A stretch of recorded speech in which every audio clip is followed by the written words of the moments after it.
Welcome to the Observable Unknown, where science meets the unexplained. I'm Dr. Juan Carlos Rey of drjuancarlosrey.com and crowscover.com. After 2 decades of working at the intersection of comparative religious studies, grief counseling, anthropology, quantum mechanics, and consciousness studies, I've discovered that our most profound human experiences often exist in the space between what we can prove and what we can perceive. In this podcast, we'll explore the measurable influences of immeasurable forces, those hidden factors that shape our reality but often escape our traditional scientific frameworks, from the latest research in consciousness studies to the ancient wisdom that's now finding validation in neuroscience and quantum physics. We're here to bridge the gap between academic rigor and spiritual insight. Whether you're a skeptic, a seeker, or simply curious about the deeper mechanics of human experience, you're in the right place. Together we'll examine the evidence, challenge our assumptions, and explore what happens when we dare to look beyond the obvious. Today's unique conversation is with a man whose work resists easy categorization. Paul Samuel Dolman is not a guru in the performative sense, nor a thinker sealed inside abstraction. He is something much more rare, a traveler of ideas whose wisdom has been tempered by geography, encounter, and ethical consequence. Paul has spent decades moving across cultures, not as a collector of experiences, but as a listener. His work brings him into dialogue with Indigenous elders, climate scientists, spiritual leaders, artists, and historians. From Chief Arvol Looking Horse of the Dakota Sioux to voices shaping contemporary environmental and ethical discourse, his path has been one of sustained attention rather than spectacle. What distinguishes Paul is his insistence on remaining grounded. He speaks openly about inner orientation, spiritual intelligence, and the quiet presence many traditions describe as divine, while remaining firmly engaged with the practical demands of the human world. Responsibility, stewardship, humility, and discernment are not afterthoughts in his philosophy. They are the spine. This is not a conversation about transcendence as escape. It is about wisdom as something lived, about how one listens without appropriation, how one moves through the world awake, how insight matures when it is tested by travel, by climate reality, by culture, and by conscience.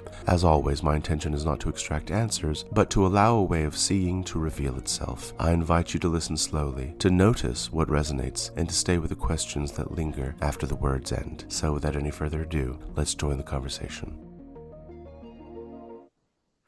Paul, I'm very happy to welcome you to the Observable Unknown.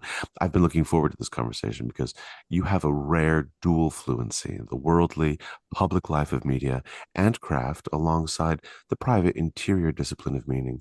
You've hosted thousands of conversations on What Matters Most, your podcast, and you've written books that move through comedy, coincidence, and conscience without losing the thread of sincerity that you are known for. So I want to start today off by exploring the machinery behind your warmth, what you think source is, how you stay grounded while speaking about it, and what you've learned about the human animal from a lifetime of paying attention. Thank you. And I'm still learning. I think we all are. Absolutely. Let's talk about what matters most. What do you think most people confuse with what matters most? And what do they overlook until life forces the lesson? I love the question. Well, we're given an initial blueprint and a set of things, and it's very linear, or at least I was, or it seems like society, that it's very linear based, and success is material gain, and the illusion of security, status, and power, and these basically insatiable things, because no matter how much money you have or any of those other things I just named, you never fill the hole. Or you feel that you can never fill up enough, as we see by the incredible hoarding and the struggles that go on for the ages. Mm. Somehow that doesn't work. And it really doesn't work. There's nothing wrong with it. And you do need the basic modicum of survival and enough, but you're not going to find whatever it is in bright, shiny things or things you can't take with you because you can't even take your body with you. So you're not Mhm. going to find it there. So that's what you're sold. And because you don't know any better, I didn't know any better, you kind of buy in to varying degrees. Mhm. And when it doesn't work, you think it's you. And if nowadays that the moment that feels awkward, they probably put you on some sort of prescription medications because to numb you out, because it must be you. It can't be the machine, which is so holy and sacred. If you're fortunate, you take the pain, which is inevitable, and the rupture, as you use that great word. And from that, there's potential and possibility to go find something more meaningful. Mm. Whatever that is for the listener or the individual uniquely their own. And then it's a quest. It's the hero's journey, like Campbell talked about, Hero of a Thousand Faces. And it's not like in a movie where it's like, oh, the hero got struck by lightning or almost drowned and died and gets it and then lives happily ever after. It's an ongoing sort of a fitness program for the spirit, soul, and body. There has to Mhm. be integration. Mhm. And then you constantly manage that balance. And so that's kind of, I fit that motif that seems to be universal. And then you come in and out of it. There were periods where I was way more spiritual and less material, and then more material, less spiritual, like seasons. Mhm. And then you go with it. And as you get older, that changes too. Like it's almost like you're a planet and your position to the central star changes, and so does everything about it. So Mhm. I May I love it, ask, may, actually. may I ask Mhm. what experience made your answer what it is, not in theory, in your nervous Yeah. system? My the trauma, the rupture, Hmm. that type of stuff. I Yeah. think it was the brutality of the world and the Mhm. brutality of the system. I felt like I had been, I almost said misdiagnosed, but I was sent to the wrong place. I felt like I had done something from somewhere, and they sent me here almost as a corporal punishment. It sounds funny in hindsight, but it just feels like so much of what's going on here doesn't seem practical, efficient, kind. Feels wrong. It's off, and you could say that about today and this morning. And it was very dissonant. And that's what brutal polarity is. So I was, while enormously successful, popular, and what you would think was like, oh, the golden boy, I grew more and more unhappy and disenchanted with every new success and conquest because it was so fleeting. Mm. And my thought was I wanted to opt out. I wanted to leave my body. I didn't really want to die, but I didn't want to be here in my Mhm. early 20s and other times like that, because I just thought it was a brutal place. And I was a meaningless fragment in a cold and impersonal universe. But through grace, time, and lots of synchronicity, which I see now, but at the time seemed more random, I started to find clues. And I also almost drowned off a beach in Martha's Vineyard at the time. Mm. And in that, I had a separation between what I didn't realize at the time, my consciousness and the personality. There was like a remote viewing and things like that. And I got pulled out of the water by beings that suddenly appeared, but I didn't realize that till later. Mhm. And that was quite the, fall your knees and weep moment. Mhm. And that was one very dramatic incident, but it was a million other things, words from a person. The fact that I suddenly had this desire to meditate, even though I'd never heard the word or knew what it was. Mm. And then I immediately met a meditation teacher like 2 nights later at an art opening. And then this, and then books showed up, and then Joseph Campbell showed up, and The Road Less Traveled, and Illusions by Richard Bach. And suddenly I was immersed. And the more I leaned into it, it leaned back fivefold, tenfold. And then I just had one breakthrough experience after the other where it was real. I feel it now. I got chills that there was this ineffable, beautiful, loving force. And it cared about me, but it was so much more complex. And I was it and it was me. Mhm. And even saying that intellectually, if you hear it, it's hollow, it's Mhm. words. Mhm. But when you experience it, when you viscerally have these experiences that are mysterious and beyond words, ineffable, it changes you. And then I also met a healer who I went to for years who just ran energy on me and like put me back together, like in the Matrix where Neo gets put back together. Mhm. And so there's really thousands and thousands of experiences. I always used to say, it reminded me of when you had a jagged stone and you put it in this beautiful river. And if you checked on it 5,000 years later, it was all smooth and looked like a piece of art. Mhm. And I think that's the process through time and eternity. That's beautiful. And I'm a huge fan, obviously, of Dr. Campbell as well. And Yeah. I've got to tell you, the idea of the hero's catabasis, being a singular event, is something that Mhm. most of Western civilization really gets drilled down in their consciousness without thinking that it could be a patchwork. It could be a Yeah. mosaic, multiple events. You write and speak about consciously merging with Source. When you say source, are you naming a psychological state, a spiritual reality, a disciplined way of paying attention in a purely physical way? I'd say all of it. That's the coolest thing. You get in this like Venn diagram, and when it lines up like a sundial or a spiritual dial, whatever it is, uh, it's chills. It's suddenly you're there, the personality, Paul, a story, but yet you're suddenly very, very, very small. But you're there, you're observing, and you're part of something. Like you found yourself in a sea of consciousness or sea of something. And it's just beautiful and connected, and everything makes sense. And there are varying degrees of it. I've never tried drugs. I hear this sounds like a trip of some mushroom thing or whatever. I've had it in meditations. I can't control it. But I recently did an experiment where if I really focus, I could merge. Hmm. But if I relaxed the energy, I went back. Hmm. So I realized, and you can converse with it easily. I said, oh, so that's the default setting Hmm. to be like an identified ego-ish. And he said, of course, so you can have the experience. But if I'm intentional, I can be more merged. But otherwise, I move back into duality and I'm a person. I've had a few experiences in the last few years where without doing anything, I can't explain it. I became like, oh my God, I'm everything. And it was amazing. And then suddenly there I was, small and meek and hungry and annoyed at something or whatever it was. So I wasn't the universe. But I know that's true because I was there.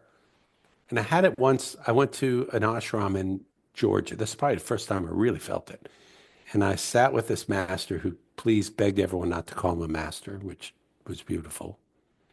And I sat with him one on one and also sat right in front of him with thousands of people. And in one of those meditations, I had that where I was like, oh, wow. And I had the very naive thought, I'll never have a bad moment the rest of my life because I see it all now and it's perfect. And within an hour or two, I was a person again. It's accessible to anybody. It doesn't cost anything. It's just there. It's just there. And, I have to say, since source right now is currently used as kind of a brand word in popular Hmm. spirituality, what do you refuse to do with that? How do you distance yourself from it being marketed, essentially? Yeah, I try not to market it. And there's so many words. I remember when Eckhart Tolle didn't like to use the words love and God, or God now, Christianity, Jesus. They're words with a lot of baggage. Uh, I guess if we found out our deity was named Nazi, it's a Nazi, you'd be like, oh, how do I do that? Because of the baggage of the word. It Right. would be funny though, right? Like Hmm. if it was everything backwards. And there was a great book, Childhood's End, where these beings who came to help the earth actually, when they were finally revealed, looked like what we would call Satan. They were red with horns and it freaked everyone out, but they were like hid because they said, in your myths, you remember us, but you've made us the evil entity when we're actually the helpers.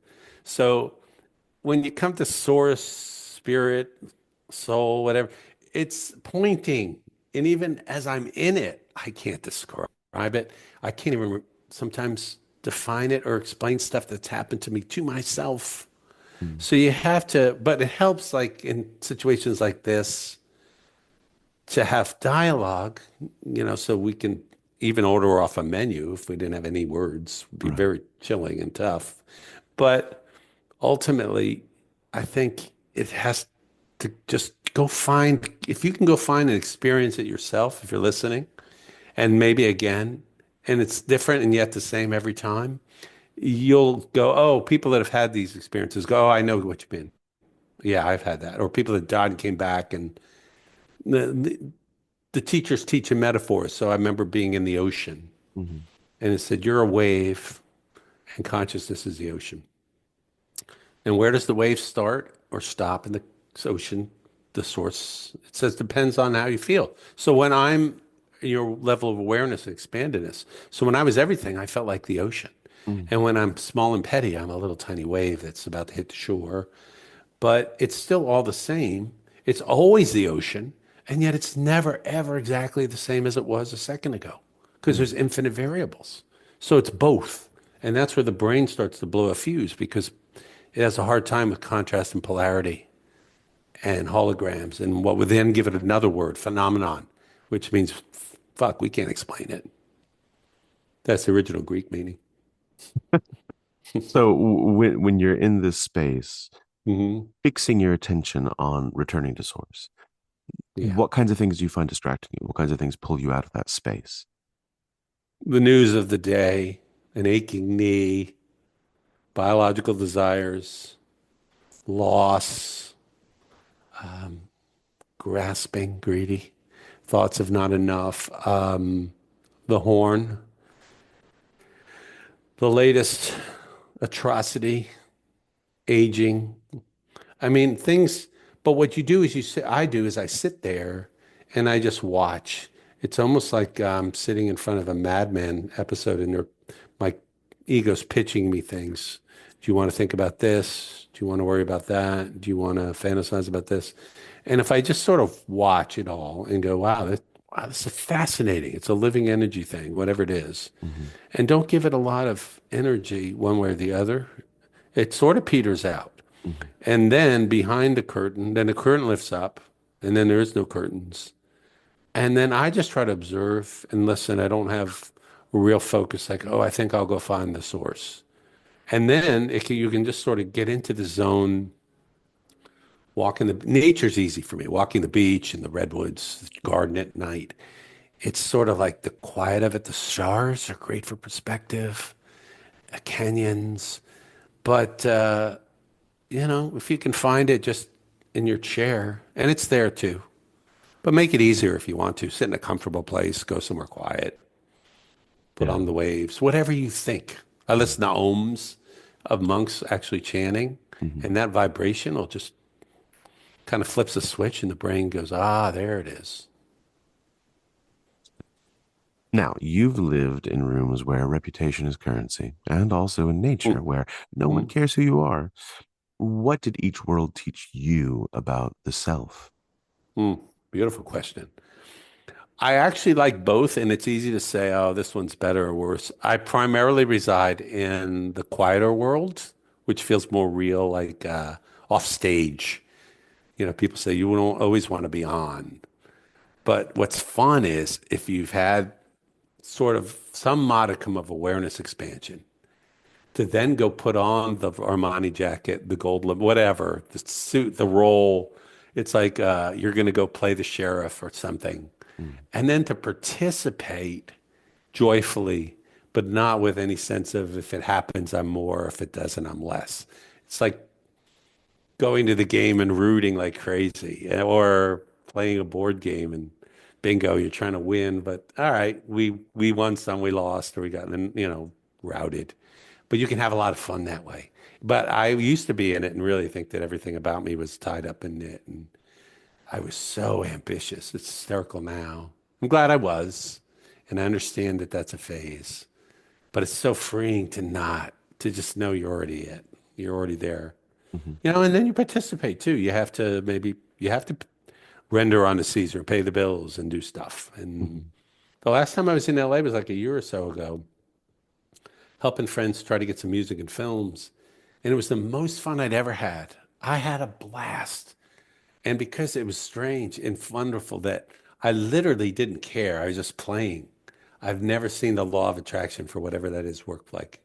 And so effortlessly and so much fun. It was like I'd hacked it, the casino, and after a while they were going to kick me out. Like, oh no, you're not supposed to win like this and not care. Hmm. You're ruining the game for the others. You know, beat it. Here's some winnings. Get out of Yeah. here. So when you're going into that space, when you're communing with source, Hmm. what does it strip away first for you? Urgency, vanity, fear, narrative? Yeah, I love it. You've obviously had these experiences because you describe it much more eloquently than I am. The yeah, it's that. It's it's the literal where you're not any of the things you just described. There's an underlying love and humility, and sort of you're so infinitesimal, but you're like part of the team. You're part of the big team. Hmm. But it's not you that you've been known to think of as you. Hmm. Although if they call you at the DMV, you have to answer to that. They're not going to yell out, infinite source. Oh, is that okay? I'm here for my driver's license. Okay, come on, infinite source. Go sit with infinite source and they'll make you a fake ID. The It's more just, oh, okay. And then you let everything happen. You're not really in a hurry. And you're just kind of being wherever you are. Or you're sitting on a plane, or you're sitting at a coffee shop, or you're sitting in your chair at home, or sitting in the park, or this is happening. That's the next thing that's happening. And I always look and ask, I say, let me just be useful in a loving way and be kind. That's my currency. Let me be present and kind with a smile, open the door, listen, really listen, Mm. and then be generous because of one, whatever that is. Hmm. But I mean, I did. I got it made this time. And okay, how can I serve? And I literally ask, let it be joyful. I like to learn in joy. I don't want to learn the hard way. Suffering. Let the channel stay open. Please guide me. Hmm. And let this be a joyful day. Protect my form because I am a big baby. I don't want to hurt. And all right, what do you want me to do next? I Mm. don't need to know the 9-year plan or the 9-month plan or even the 9-day thing. Just what should I do next? Which way am I going? Or what should I eat? What should I not eat? Should I say hi to so and so? Should I be quiet? Mm. Should I open that door? Should I pay for that somebody to do that? Oh, it'll randomly just suggest things. Mm. Give him $20. Oh, Mhm. and then my mind might say, how about 10? It's ridiculous. So here's where it might be a bit strange, but I have to ask. We live in Western civilization. We live Yeah. a very special kind of life, very privileged, to be sure. How would this advice land with people in third world countries who don't have the Mm, advantages or the safety that we have to mm. commune with Source in the way that we can commune with Source? Great, great question. That's also why I love to travel. Well, here's a bit of irony and dichotomy. So this year I was in Vietnam, in Thailand, and Dubai, and these other places. And I was around a lot of people who had not much material means, very day to day, very moment to moment, did not live in any of the privilege and lavish luxury that I have. And then I know people with 1,000-fold more than me. What was fascinating to me is that more often than not, it sounds cliche, there was an innate joy for the most simple things and for each other and for things like family and community and a generosity, an open heart, a kindness that despite working 7 days a week, 14 hours a day, unbelievable, unbelievable to experience the inspiration of these people, the natural smile, the eye contact, Mhm. the lack of pretension or Mhm. playing a role or Mhm. puffed up piousness to protect oneself. Mhm. Just there they were. If they had an apple, maybe you needed half of it. They're the most generous people, the people with the least, Mhm. and the easiness of the smile. It was also heartbreaking, like to be in the Muslim country and realize how maligned it's been through lies. And I remember sitting in a park, and I try not to cry when I tell the story. I watched a father play with his daughter, and the way he ran reminded me of my dad at the park with us. And Mhm. I burst into tears. Mhm. I like burst into tears. And I thought we're all the same. And Yeah. he just a dad with his little girl playing soccer. He doesn't, he, he's just trying to feed his kids Yeah. and love his life. And then I remember walking past all these men and they were going, I was there once during Ramadan and I was like curious. I saw these mobs and this beautiful man just said, oh, you're curious. I said, where are you from? I said, United States. He said, why don't you come? Come, we're going to give our prayers of thanks. And then we have this lavish banquet every night. We feed anybody and everybody. And he said, it doesn't matter what you call your God or whatever, but all beings are welcome. Mhm. I'm crying right now thinking about it. I start crying. He said, Mhm. ah, I said, oh, it's just the beauty of the human spirit, man. Mhm. And, you know, then I go to Vietnam with our horrible history here of what we did to those poor people. And I still could feel and see the scars. My heart hurts now. And what were we doing over there? Trying to steal their stuff. And like we are now in Venezuela and everywhere else, the empire. And it just broke my heart. And yet they were leery because they're like, I probably look like a CIA guy or the devil. But once you got past it was like I was a lion amongst the gazelles. And it's like, oh, Mhm. but he's veggie. You sure? Yeah. Well, come sit with us then, and what's your country like? What do you think of our country? Mhm. What do you think of this? What do you think of that? Mhm. Uh, that's why it's good to get out of a bubble. Mhm. So materialism will not bring deep connection to peace. And if you're attached to it, like anything, your identity, your role, the letters after your name, you're creating layers and obstacles to your own self-fulfillment, awakening. Mhm. So would you say that materialism, generally speaking, is the opposite of source? I would say it's an aspect of source, and source is effortless. I would say the blind pursuit of materialism at the expense of connection, kindness, compassion, and your own humanity would be the opposite of a deeper, more resonant life and connection to source. Mm. Everything's source, even Donald Trump. And I have to eat that like a shit sandwich on toast. But I have to remember that these are characters in this dream, right? Is the comet bad that wipes out us and the dinosaurs? Mhm. Well, if you're very attached to the form your carbon's in this particular time, it's not good. Mhm. But like the god of Shiva's death is the liberator too. It liberates you from the dream. That said, the train on the tracks should be avoided unless you're looking for a reboot. Mm. It's very clear. It's very Yeah, direct. I like that. it's very clear. It's not Now, easy to be clear.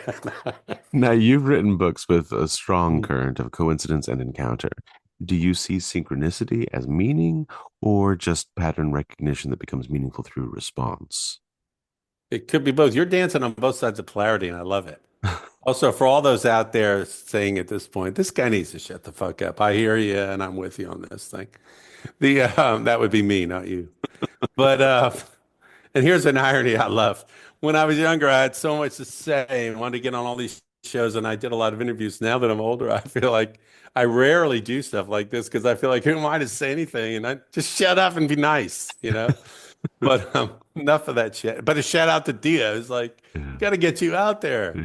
She's the So best. She really is. she's incredible. So I love her. She gets it like nobody's Yeah. business. She's a brilliant, really brilliant human. Beautiful human Yeah. too. So it's kind of, tell me the great question again. You just asked me something really good, but Yeah. So, I so don't with want to your fall off the writing, ladder. as many Okay. as many books as you've written, Yeah. there's always a strong current of coincidence and Yeah. encounter. So, do you see synchronicity as meaning or as pattern recognition that becomes meaningful after the response has been yielded? It's up to you, like all of it. Mhm. Everything is you define the meaning. People want to find meaning. Instead, what you do is you create meaning. You don't Mhm. find it. It Mhm. the art materials are everywhere. What are you going to make of it? What are you going to create today? To me, synchronicity a lot of times, what's part of my intentional prayers. It's like, why don't you surprise me, do some great crazy shit today? And when it does, I like shrieking, like, I can't believe it. And it'd be like if I went to the restaurant, I ordered a steak or swordfish. And then when they brought it, I was like, oh my God, it's a miracle. How'd you know? And they're like, you idiot, you ordered it. What the fuck's Right. wrong with this guy? So it's more like, to me, they're invisible clues. These energies, very playful if you want to play with it. Has a Mhm. wicked sense of humor Mhm. and it's loving, but it's if you're playing with the game, the quantum particles, the dancing masters, as Gary Zukov called them, it's like you can really start playing around with this stuff. Some of it's just so you got to be kidding me crazy. Like it's so wild. Now, and I loved writing it down and I used to keep a journal and I'd forget 90% of them. And then I go back and read stuff and go, that alone should have changed my whole life. It was Mhm. so unbelievable at the time. And I think it's kind of fun to just kind of play peekaboo with this beautiful consciousness. Mm. It loves to play too. What else has it got to do? It's hanging around for eternity. Hmm, that's fair. And everything is communicating. You could talk to everything. It's got some energy. It's interesting, I'm reminded of Dr. Carl Gustav Jung in discussing Yeah. synchronicity, talking about it really just representing acausal events that get contextualized by the observer so that it needs the interaction in order to have value, to have Yes. validity. It looks like you're finding them in all of the things that you do. So when a striking coincidence happens, what's your rule? Act, wait, watch. Usually, well, it depends on what it asks. But usually when the real synchronicities, cool stuff happens or the events, it's just to me to bask, laugh, and be in the gratitude of it, or to marvel at it's the way everything's connected and how unbelievably intelligent it is, or loving, or what is it up to? Does it Mm, even know? Is it just playing? mm, A couple of years ago, I was in Martha's Vineyard on a fall, end of summer, fall day, and I was leaving town on my bike, and it was asking me to go to a specific place and have some tea. And I didn't want to. I was like, nah, I'm ready to get back. And with every block, it felt, no, please go back. And so I turned around. I go to this place, Rosewater, and I sit in a corner. No one was there at the time, mhm, except the gals working there. It's like 90 minutes before it closed. So I sit in this corner table, get my tea. And sometimes that happens and nothing happens. Maybe I don't know. I don't know what cosmically why it needed me to go sit in a corner. mhm, After a bit, a group of women came in and sat right next to me, even though the place was wide open. And they're all talking. They were young and dynamic and everything. And I had brought my recyclable metal thing. And one of the young women next to me said, "Oh, I left mine. I wish I had. Good for you to be conscious about that." And that was the opening. And we ended up having this really long, deep conversation like you and I are having. mhm, She asked about awareness. She did this. She wanted that. Do you meditate? Will you find the questions were amazing? She's from New Zealand. She was visiting her friends there. First time. Where should I go? Go up here. The energy is incredible. And then the beautiful group leaves. And I thought, all right. And I felt like, all right, you're done. And I thought, oh, I was supposed to be there for that, right? mm, Then the girls from behind the counter came running over and said, "Oh my God, I didn't know you know Lord." I said, "Who?" And they said, "Lord, the singer." And I was like, and they're like, "That's who you were talking to." She came and sat, she moved from the table over and you guys were, I was like, "Oh my Lord," no pun intended. And then that's the funny part. Like, oh, I went and had tea with the Lord, like really, even with the name, it's a little on the nose. Can Yeah, we give a shout out? It yeah. was, but I was like, now whatever it is that told me go back and have a tea, is part of me. I don't know. Yeah, the timing was What, perfect. Yeah. yeah, what the hell? Hmm. Or That's with the so. hitchhiking with the book, Hitchhiking with Larry David. That Mhm, day, I was guided to hitchhike, hadn't in years. mhm, And then I stick out my thumb, and Larry David, the comedian, picks me up. mhm, And then we have this incredible conversation like we're having. mhm, And at one point, he said, "I never pick up hitchhikers or blah, blah, blah. I never, you're just, and he only did it because it was here or whatever. And even then, never here." So I was like, "Well, what made you pick me up?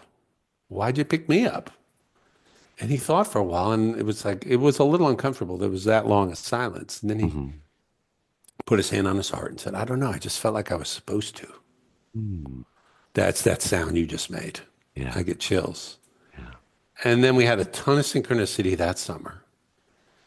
And we would joke, like, we got to figure out what this is. And I'd always say, we need to go to lunch and figure it out. And he'd say, no, and laugh. But I was always there first, thank God, or I'd be in jail still.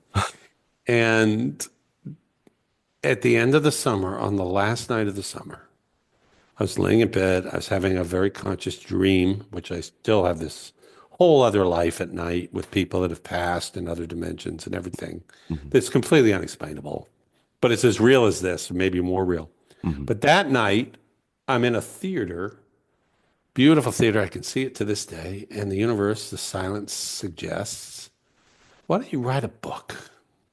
And I'm sitting here in the theater, like I'm in this outfit now. And I said, on what? And it lit up over the stage, Hitchhiking with Larry David. And I remember going, what a great title. Yeah, I see. Yeah, it's clever. But I'll write a book about what? And then all of a sudden, I'm like, wait, where am I? This is different. And then I realized it was in a different place. Mm-hmm. They said, you come here a lot. You just only remember it sometimes. Mm-hmm. I said, I hope I remember this. And they said, you will. And when I woke up, I wrote it on a little piece of paper, Hitchhiking with Larry David. Carried it around for weeks. I'd never written a book. And then I just thought, all right, I'm going to say yes to life. Mm-hmm.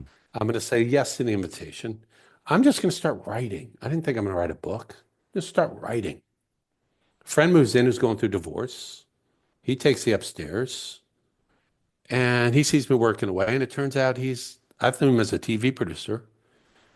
Actually, he'd been an editor at a magazine for 9 years. So the universe moves an editor in above me, my own house. I was doing a kindness to a friend. Yeah. Shout out to Peter. He helps me edit this thing. Still don't know if it's a book or a Google document.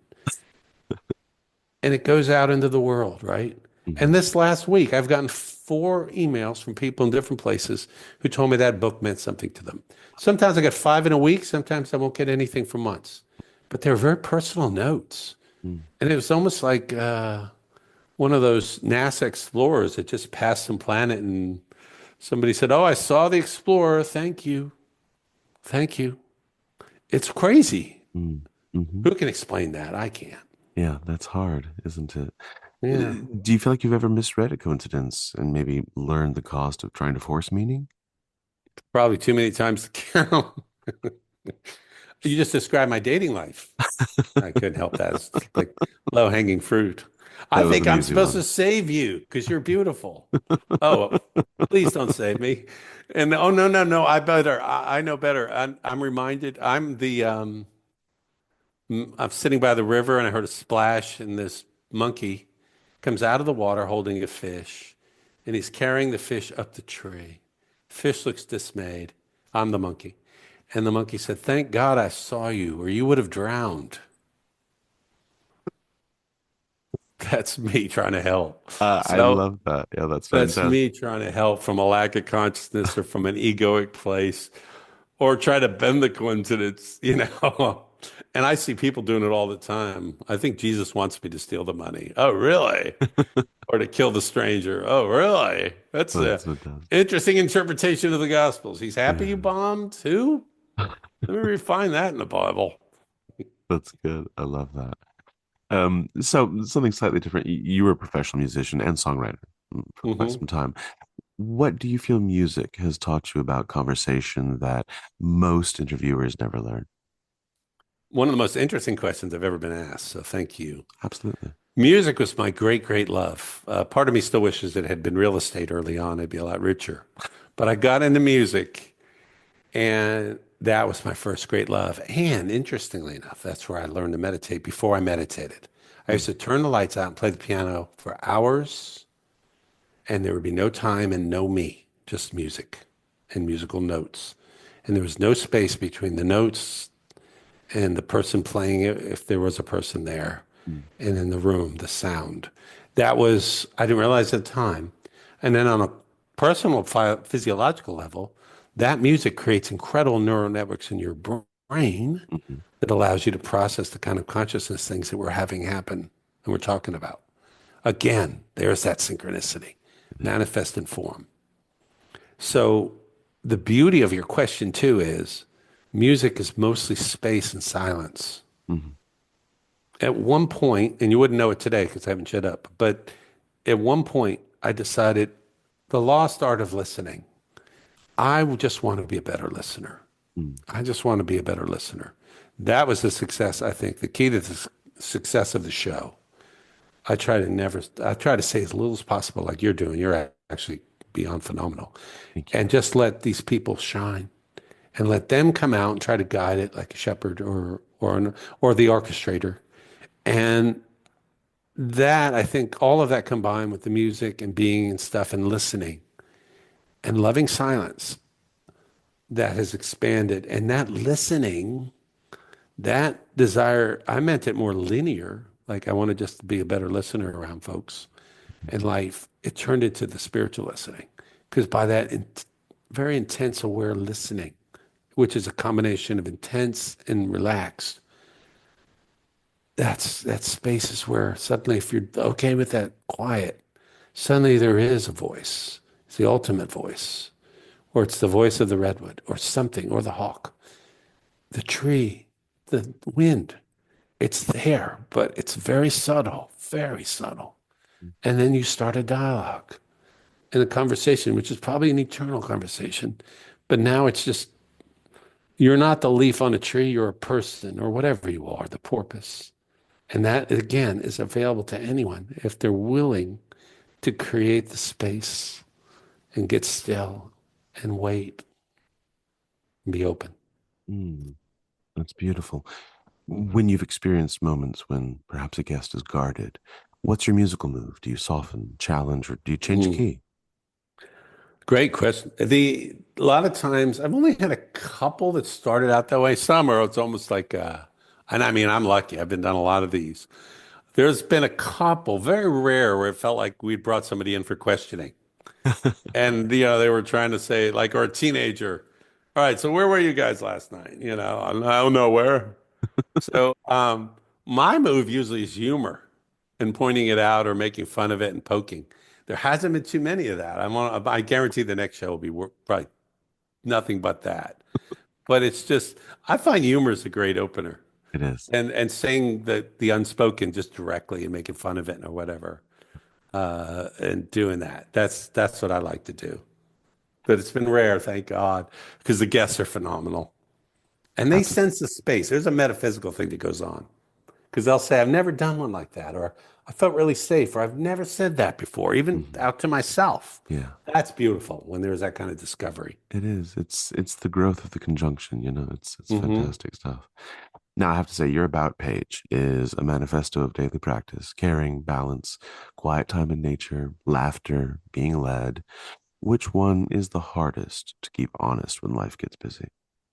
Hmm. Depends on how the wheel spins.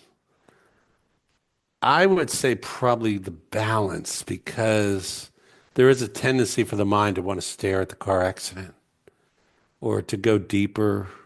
I have to sometimes, there's a part of me that'll say to the ever curious, deep dive guy, the nerd, do we really need to read the whole autopsy report? I mean, I think we have it, right? Yeah, it's funny. It's like, really? You want to go to the linear notes now? Another angle of that thing? Back and to the left. For those that's a very obscure reference, the movie JFK. But it's kind of okay, that's enough of that. We're getting on the bike.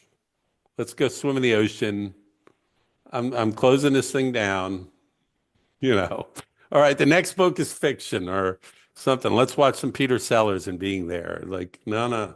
So it's finding that not okay, a balance. Or not staying up too late. Like, okay, you can Mhm. read tomorrow, right? Let's get some sleep. We're gonna feel like shit tomorrow. Yeah. Same with sugar. Let's not eat sugar. And if we do, only a little, please. Mhm. Everything balanced all the time.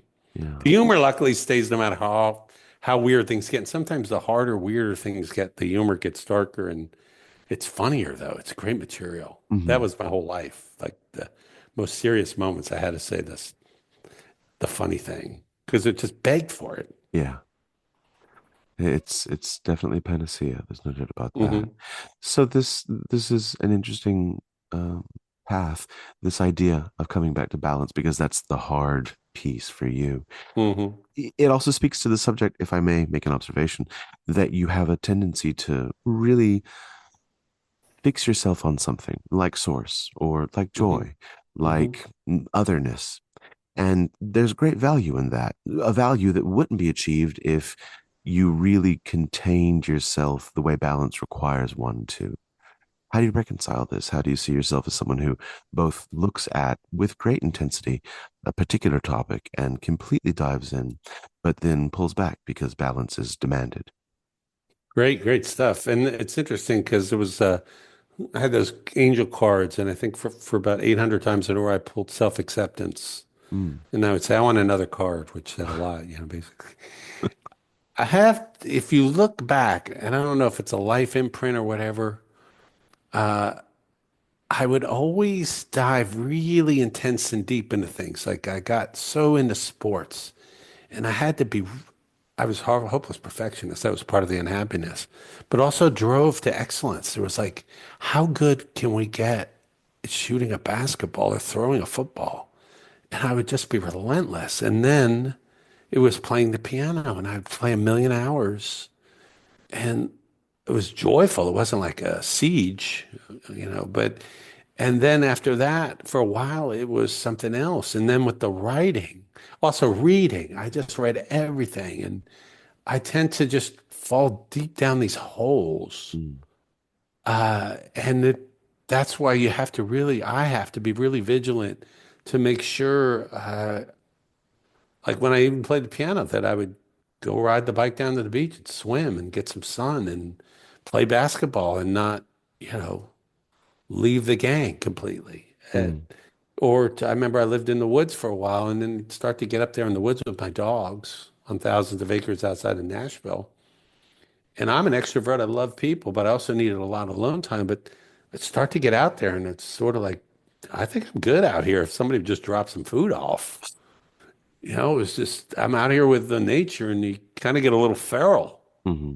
Hmm. So, and then I luckily can you get in a agree. relationship and you'd have to get, like bring you into the shop, clean you up and do all that kind of stuff again. Yeah. So there is a tendency to not moderate, to have to consciously, add the spinach to the diet and or the other things, and then you feel better anyway. Hmm.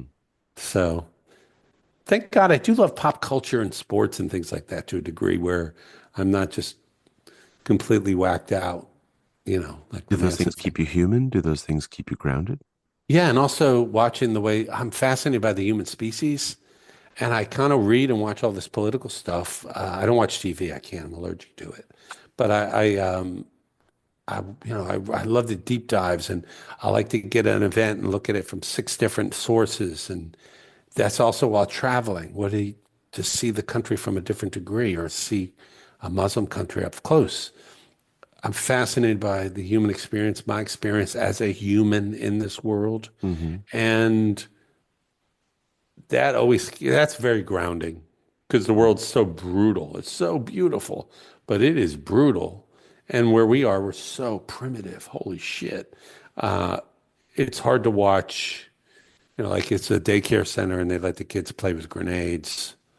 So every day you kind of go in and go, oh my God, you know, That's I a love good that metaphor. I've metaphor, never used it before. but it's an excellent metaphor, let me tell you, especially And for then, this but day and then you age. say, well, don't put the grenades in there with the kids. Oh, we always do that. In fact, the name of our place is Happy Grenade. Oh, God, send me That's funny. back. No, That's why don't you hilarious. try to be helpful? Mm. Yeah, that's definitely the age that we're in. I think there's something to that, the starkness between the beauty of source and balance, and obviously the uh, horrors that are yielded by just day-to-day life. Yeah. There's something about the difference between the numinous and the material that seems like Hmm. it's the same parallel there. You've interviewed an enormous range of people. What pattern have you noticed in the ones who are genuinely wise, not simply intelligent? Great questions again. This is the best interview. I would say humility, Mm. ongoing learning and openness, curiosity, a love of the process, a love of life, a love of others.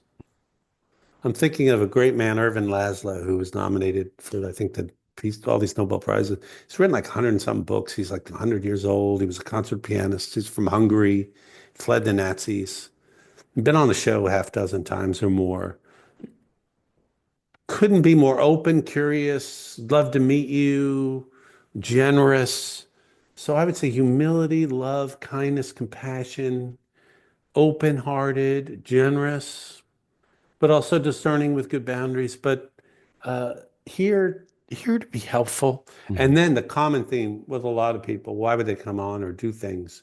There's an element of selflessness, that not martyrdom, which is Hmm. horrible, Hmm. but just to try to like, oh man, I'm so fortunate to be alive. Like he escaped for his life and some people he know didn't. But at least I live. Now I can give back and maybe I can brighten the day or illuminate or enlighten or whatever it is. Or these people that founded, like Maggie Doyle, founded this learning center in Nepal, helping thousands of kids.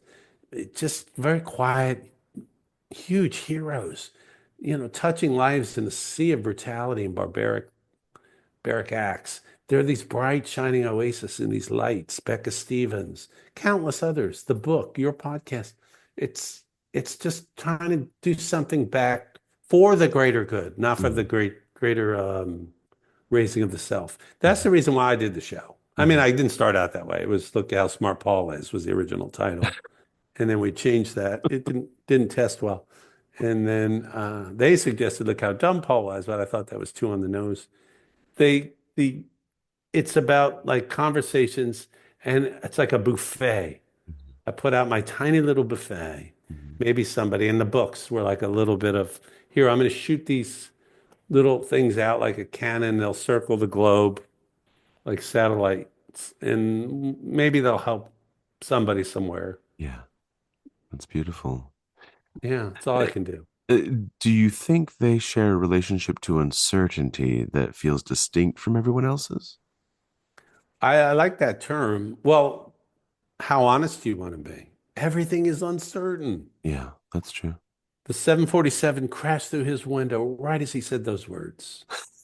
It is, or the comet, or the nuclear war, Trump shot Mm, something and Putin shot. I mean, or anything. The tree fell, the stroke, the clot broke free.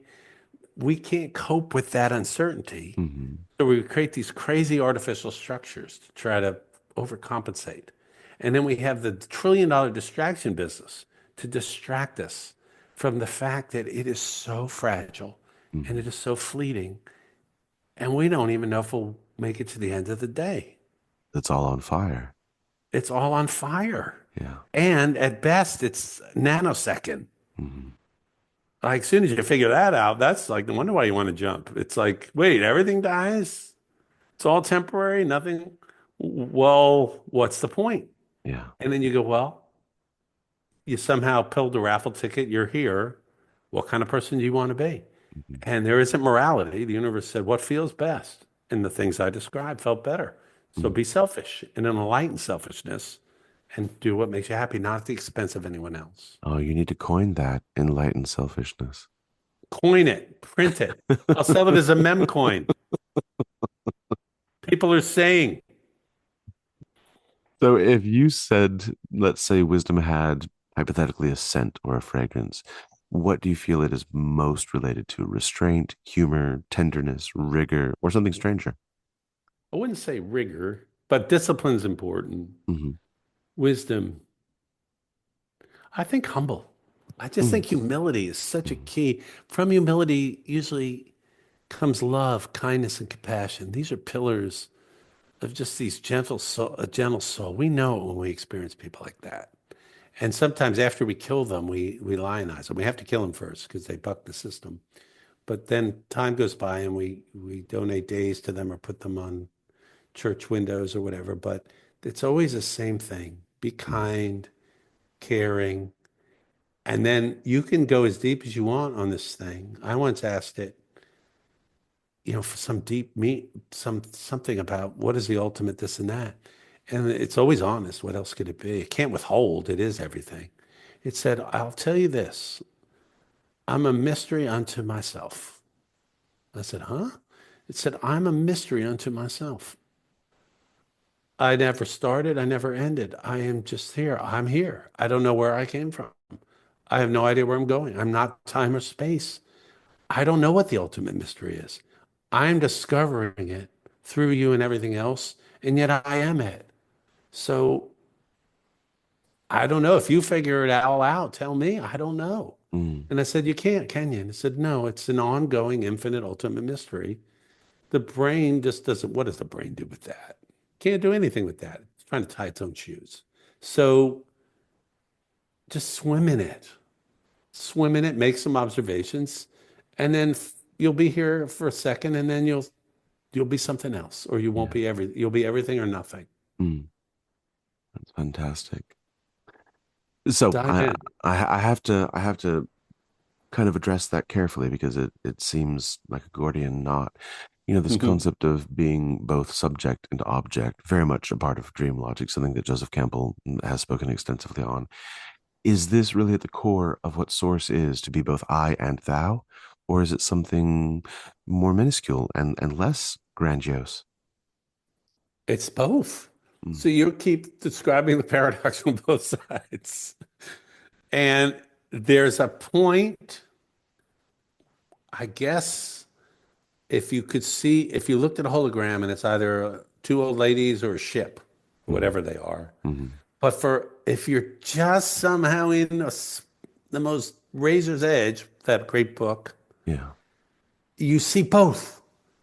But Mm, just for a flash, because as soon as you go, oh, there's the women. Nope, there's no ship. There's shit.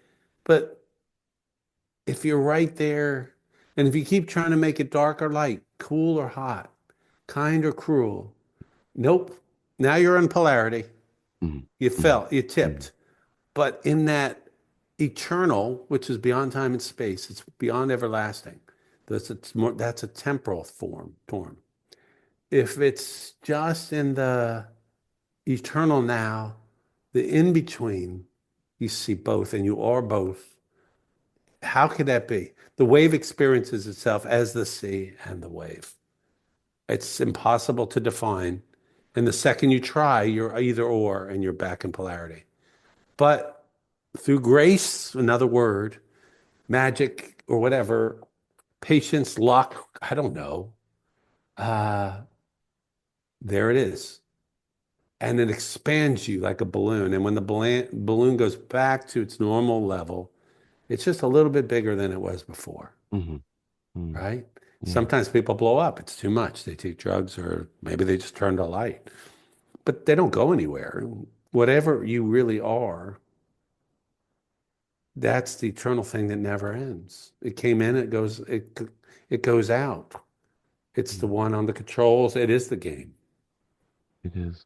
It's very Yeah. Taoist, very, very Taoist of you. It seems very focused on rejecting polarity and accepting unity instead.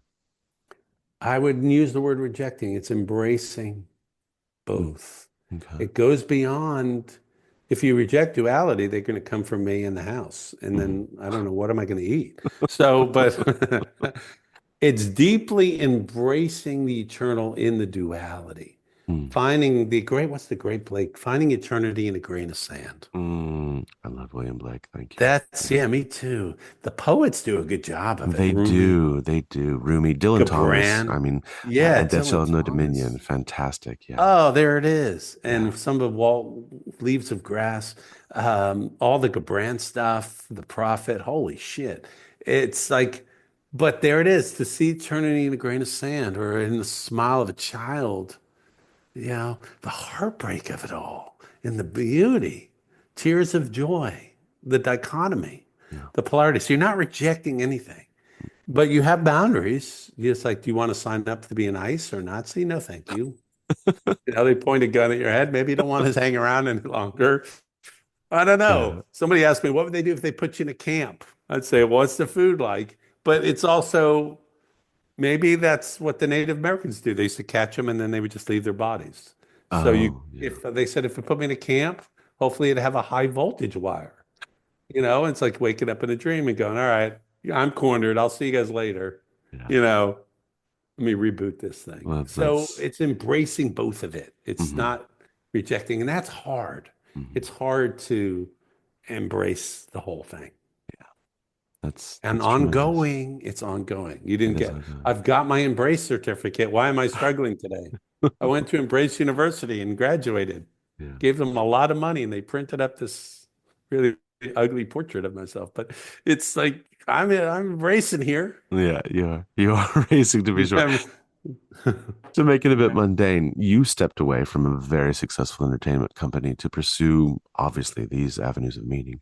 What did that decision cost you substantively, and then what did it return to you as a person? That's a good one. One, it was hard because it sounds like just decided. So when I started to realize it wasn't working, and I'd put the jacket on, and I was making more money than I ever made. I'd been like a poor musician forever and never materialistic. Then I thought, let's play the money game. And be fancy and all this cool stuff. And I got to say, I loved it. It was so much fun. It was fun to have that, to play that role. It was like a great, I was in that movie and I was great in it. I won awards. But it just was like, after a while, there was a voice the whole time going, all right, we're not doing this forever, right? This is Mm. boring. And you realize it's a game. So as that voice grew, I started bouncing the idea of I think I'm just going to walk away and sell it. And everybody pretty much said, you're nuts. You're crazy. My own dad from the Depression. Mm. And my beautiful girlfriend at the time thought, huh? I didn't sign up for what are you going to do? Well, everyone were, what are you going to do next? And I would beg the universe, what's the next thing? Tell me where Mhm. I'm landing. It's like, you got plenty of money. You moved to town, $500. Why don't you travel, take some time off, read? Like, that's it. Like, what's my next identity? Mm. I don't know, drifter. Oh, well, I can't do that. So I finally had the courage to do it only because they threatened me. The universe, my own soul said, all right, there's an easy way. You walk away or you get really sick. I was like, oh, it's blackmail. So of course I got out. And what it cost me is my lifestyle changed a lot. I wasn't getting massages all the time and I sold the big BMW and I had to let the gal go. She wanted a different thing, you Mm. know? Mhm. She wanted the material life and an even bigger house and status, and for us to join that club where everyone looked alike Mhm. and wore the same polo shirt, which was weird. But and so I was like, hmm. But I will say this: while I was terrified to get out, once I was out, I never would get back in the zoo or the prison after that. And then my consciousness used to tell me, just take 6 months off, you can go back. And then the irony is, you couldn't pay me anything to go back because I got offers to go back and I was out. I was free. And then I had to wind things down. I had to sell the house. And went to Costa Rica for a few months and I lived in a bag. And then when I came back, the house felt like this huge burden Mm. with a pile of mail and bills. And it cost me more to heat the damn thing when I was gone than to live in Costa Rica for a month. So I started shedding. So there I am, Mr. Extreme again. I get rid of pretty much everything. And I'm just happy and roaming and traveling. I took my mom to Ireland. I went to Europe. I was roaming around and I had the idea for what matters most Mm. in a moment of just clarity. Mhm. And I saw it as a TV show and suddenly I had all these people who want to back it. And Al Gore, who I knew, said, I'll be on. And I met Maya Angelou and she said, sure, I'll do it. Robert Plant. Talk about an odd collection of folks. That is an But I, art s- collection. but I saw like the finish, like the top of Everest. And I almost got there. Luckily, I didn't because it would have been what matters most to Paul's ego. Would have been a horrible thing. There it is. Look how smart Paul is. Yeah. But so luckily that got clipped. But in it, I met a other wonderful woman, Mhm. and that started that journey. And that's when the hitchhiking came, and that was a book. Psychically, she said to me, "Well, I was just inches from my show. I think you're going to write a book first," which was Mm. a horrible prophecy because I thought I was inches away. Mhm. So I went in that way. And then, so I had to give up everything I thought I was, the identity, the cool guy, the big house, the travel, the model-esque girlfriend who didn't work but was a great chef. And I gave it all back because it wasn't mine anyway. Even the big house, I kept waiting for the grown-ups to show up and say, there's that fraud who never worked. What are you doing? Like a squatter. I'm pretending to be a guy here. Oh, all So, right, the gig's up. Fuck, I knew you'd find me. so then I have to ask something that may Give make you us that uncomfortable. jacket. I have to be careful with this one because No, you can ask me it's anything. awkward. As long as So no one sues me. do you feel that this journey that you are now on, which I recognize as being valuable, could just be a reflex to imposter syndrome? Yeah, what a great question. Well, I am an imposter. We all are. I'm not Paul. There's no Paul. Mhm. Paul's a made up thing. Thanks for Mhm. the name, my mom and dad. And somebody gave me a number, it's your social security number. Mhm. And then there's a story about it. The guy Mhm. wrote books or was in music. Uh, the key is to change the imposter to Mhm. the avatar. Mm, that's good. I like That's the that. shift. See, your great questions have made me say things I never said before. So when that happens, there it is. So what happened was we all, God, the biggest famous people, I know some of them, they're super imposter syndrome because they're a mortal life form that's going to die, a Yeah. scrounging life form Mhm. that happen to have some success in a moment here, Mhm. whatever that is. And then, yeah, but the kids are addicted to drugs and, there's none of that. So what you do is you shift like, okay, of course everyone has imposter syndrome because they're not who they think they are. Mhm. So then you become the avatar. So whatever this word is that's ineffable that I am is using this multidimensional form to have this conversation with you and eat sushi and ride a bike and swim in an ocean and, you know, Mm. It's feel fantastic. things. Yeah. Oh, it's hot out or my head hurts or knee is sore or that's beautiful or that's barbaric. It's a multi-sensory, you know, phenomenon here. It's like this miraculous energy suit that's multidimensional. It feels all this cool stuff and then sends it back to the home office, the source. Mm. That's good. Yeah. Yeah. So you speak about loving who or what is in front of you in the moment. That's a Yes. beautiful line, but also a very brutal standard. What gets in the way of it? Being around people. Mm. No, it's a joke. I couldn't. God, we should do that one in Vegas where you live. That's the greatest. Our timing on that. Yeah, that was fantastic. That Yeah. was really good. What gets in the way of loving, which is people, Yeah. basically. Yeah. They ruin The only thing everything. greater than my love for humanity was my hatred for people. Mm.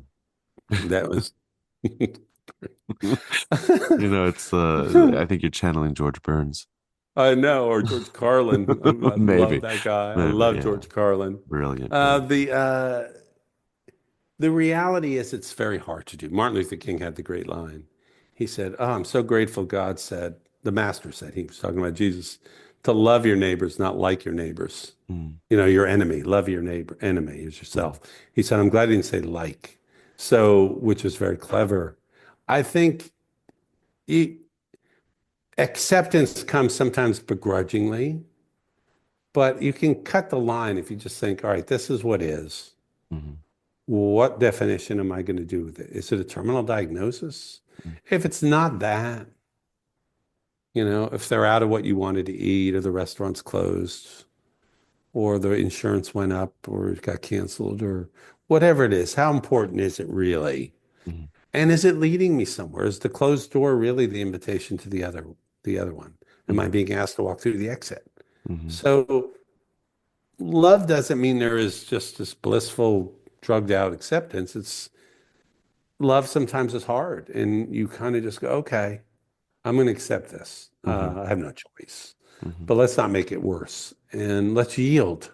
Let's surrender. Let's be like the tree that bends rather than breaks. mm. And also be able to throw a fit as long as you don't hurt anybody. Yeah. God damn, this is so wrong. That's not fair. And then it blows over. Mm, Doesn't internalize and turn to disease. And then, or maybe just take a hot shower and reboot the day. I've done mm, that recently, where it's mm. like, let's start over. Yeah, The flow is just fucked today. that's good. So something's up. I don't know what it is. We're going to go back to bed and meditate. We're going to get up. We're going to take a hot shower and have another latte. And let's try, unplug it and plug it back in. And it worked, you know? Yeah, that's a beautiful approach. It really It's is. just practical too. You're still a person. You're not going to be happy about brutality or horrible things. No, who could be, honestly? No, unless you're detached and doing avoiding, Yeah. disassociation. That'll show up in other weird shit. Yeah, of course. Usually in the form of disease. Yes, Yeah. So addiction. if you personally could design one experiment for a modern listener, a 7-day test to discover what for them matters most, what would it be? Another good one. Uh, I would take 7 days, get a journal, get a nice pen, get quieter, start paying attention. Free write. I'm stealing from Julia Cameron, who came on the show here. She had The Artist's Way. She came on a couple times. Just write stuff. See what comes up. Don't judge. Let's put the critic out in the outhouse and lock the door for 7 days. If you think the tree is talking to you or the ocean, or you have an idea you want to do this, let's leave the critic out. Let's not think in terms of practical terms. Let's just be really creative. Let's go get a big ass piece of white paper, one of those pads, Hmm. and all kinds of colorful markers, even a whiteboard maybe. Hmm. Let's splurge on our inner child and self, and let's just start putting stuff down. Let's put on the greatest music we love, Hmm. even if it's on repeat. Hmm. Let's create a nice ambiance. Let's go get a nice candle that smells good. Boy, sounds like you're spoiling yourself. Yeah. The parents are away, the critics away. We got the credit card, the car keys. Hmm. Let's just kind of start this thing. Let's take some hot baths, showers. Is there somewhere I really want to go? What would that be like? Is that something I want to write? This is interesting. Something can come out of nowhere. Wow, what an interesting idea. What would it look like if I followed that? Not for approval or commercial reasons. Well, I've always wanted to think, okay, let's just kind of see what that week looks like. Let's just sit for 10 or 15 minutes with our eyes closed, even if crazy shit comes up. Of course it will. Hmm. Let's just pay attention. Let's write about our dreams when we first wake up. Let's maybe in that 7 days eat really well. Hmm. Let's move every day. Let's get out and walk if we can. Maybe rent a bike. Let's get out in the nature a little bit. There's got to be some nature around here somewhere. Hmm. Let's just create some space. And guess what? Let's invite whatever this thing is in. Really? Does it care? Maybe it's listening. Hey, I'm curious about you. I heard that idiot on the show. What he said, will you talk? What's up? What do you want of me? Hmm. Will you speak? Are you there? Talk to me. And whatever comes, and then discern. Hmm. If it says go kill your neighbor, don't do that. So, but even if he deserves it. So just listen. Let's do 7 days. Let's keep track of this thing. Hmm. Let's see what it feels like. Let's see what we feel like after 7 days. Wow, that was great. Hey, guess what? We make the rules. Want to do another 7 days? Yeah, why not? Let's do it. And then it Right? becomes a lifestyle. That's There it fantastic. is. Yeah. There you go. And we share it where it's safe. I think I'll go tell my hypercritical so-and-so this idea. No, don't do that. Protect it. Protect your young self. Mm. Protect the inner child from the critics and the blue meanies, like in Hmm. the old submarine. And maybe you need to prune out some people. The dream stealers, the critics, the harsh. Don't be a martyr. If they're related to you, it doesn't mean they have the right to do anything bad to Mm. you. That's Let's good. start saying, what would boundaries look like? Yeah, it might be a little draconian at first, but they can be malleable. Hmm. Self-care, self-love. Learn to love yourself, not in an ego way or a narcissistic way. Don't become an influencer, for God's sakes. But the just let's experiment here. Hmm. How does that sound? It's all improvised here, as you could Yeah. tell. Yeah. No, that's a beautiful formula. It's a fantastic prescription. I think that Mm, many people would benefit from that because our response to the harshness around us is to be harsh unto ourselves. yeah. It's very hard. Divine. Oh, We thank you. internalize it. Yeah, we really do. I think it's because we don't know where else to put it. The world is too full. There, well said. Yeah. Thank you. And then we take on our critics' voices throughout life. Long after they're gone, we use their software to pound ourselves. It's an unfortunate dilemma, but it's the kind of pressure that a diamond gets formed under. So There I you guess we should be go. grateful for it. Yeah, that's The fantastic. pearl. Yeah. That's beautiful. Paul, you are an amazing person. I'm sure you've heard that 1,000 times. And I want to thank you very, very much for sitting with me today. I know that the listeners who step in and take a moment to hear your words will find tremendous wisdom in what you've presented to us. Before I Thank let you you. What go, beautiful questions, too. You really oh, made me absolutely. dive into a deeper consciousness. Oh, I appreciate that. Thank you very much. Before I let you go, any parting words of wisdom? Anything you'd like to leave us with? Have fun with it all. That's beautiful. Have fun with it all. Mm. You're playing with house money, the old Vegas phrase. You were playing with house money. You got incarnated here. Why are you here? Play the game. Don't hurt Mm. anyone. Play the game lovingly towards self. Mm. Love, pour first inside, Fill yourself so you're overflowing with love and joy, compassion, humility, and kindness, and then it'll just overflow into the everywhere room you go into. Yeah. You don't need to convince anybody of anything. You don't need to sell anybody on who you are or what it is. Just go like a really bright, beautiful light or a singing bird goes in a room and lights it up, and wow, what beautiful! The bird is so song was so beautiful. Mm. Just is. Yeah. Be that in your own way because it's your song. Mm-hmm. Be original. Be the source. Yeah, that's tremendous. Be original, be the source. It's fantastic. Mm. Thank you again, Paul, and I hope to hear from you again very soon. Thank you, my brother. Thank you. Take care. Cheers. As we come to the close of this conversation, I invite you to sit with what was offered rather than rush to translate it into conclusions. Paul Samuel Dolman does not present answers meant to be consumed and discarded. What he offers is a posture toward the world, one shaped by listening, by responsibility, and by willingness to remain awake inside complexity. In a time when certainty is often confused with wisdom, this conversation gestures towards something quieter and more demanding: attention, humility, the courage to move through many worlds without claiming ownership over any of them. If anything lingered for you here, let it linger. Insight rarely announces itself fully formed. It ripens in silence, in reflection, in how we choose to act once the words have faded. As always, I welcome your thoughts, questions, and reflections. You can contact me through my website, drjuancarlosrey.com, or through crowscupboard.com. I read more than you might imagine, and your voices help shape where this work goes next. If you find value in these conversations, please consider leaving a review or sharing the episode with someone who listens carefully. That quiet act of transmission matters more than metrics ever will. Thank you for spending this time with me, for your attention, for your patience, for your willingness to dwell with the unknown rather than to rush past it. Until next time, this has been the Observable Unknown.